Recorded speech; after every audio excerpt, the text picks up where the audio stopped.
నమస్తే అన్న, అందరికీ నమస్కారం.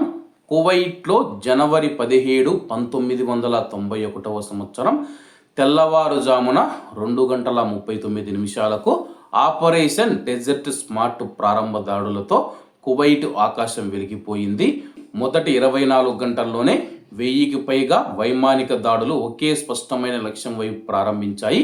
అలాగే ఈ యొక్క దాడుల లక్ష్యం మనం చూసుకుంటే కానీ కువైట్ను విముక్తి చేయడం మరియు దాని యొక్క సార్వభౌమత్వాన్ని పునరుద్ధరించడం, ఆక్రమణ ద్వారా జీవించిన వారికి ఆ ఉదయాన్నే జ్ఞాపకాలతో చెక్కబడి ఉంటుందని చెప్పేసి, విముక్తి తర్వాత జన్మించిన వారికి ఇది మన వారసత్వంగా పొందిన చరిత్రలో భాగం మరియు మనం అర్థం చేసుకోవాలని చెప్పేసి, కువైట్లో ఉన్న కొత్త తరం ఏదైతే ఉందో ఆ కొత్త తరం అర్థం చేసుకోవాలని చెప్పేసి, ఆ క్షణానికి మార్గం నెలల ముందే ప్రారంభమైందని చెప్పేసి, ఆగస్టు 2, 1990 సంవత్సరంలో ఇరాక్ దళాలు సూర్యోదయం తర్వాత కువైట్లోకి సరిహద్దులు దాటి వచ్చాయని చెప్పేసి, ఈ దాడి ఆ ప్రాంతాన్ని మరియు అంతర్జాతీయ సమాజాన్ని దిగ్భ్రాంతికి గురి చేసింది.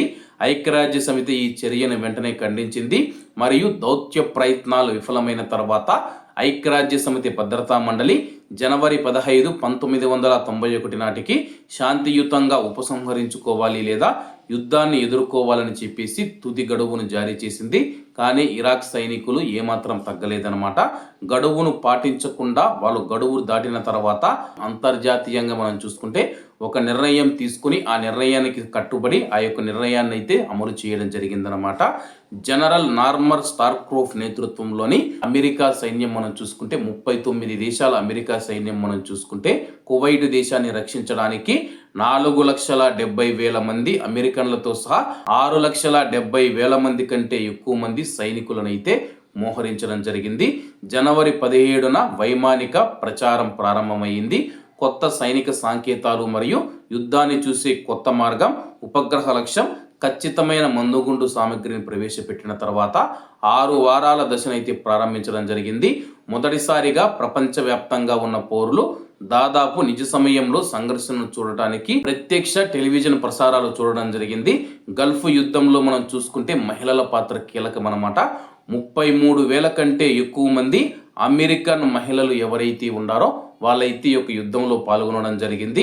విమానయానం కావచ్చు, లాజిస్టిక్స్ కావచ్చు, నిఘా కమ్యూనికేషన్లు మరియు క్షిపణి రక్షణ రంగాలలో వాళ్ళు సేవలు అందించడం జరిగింది.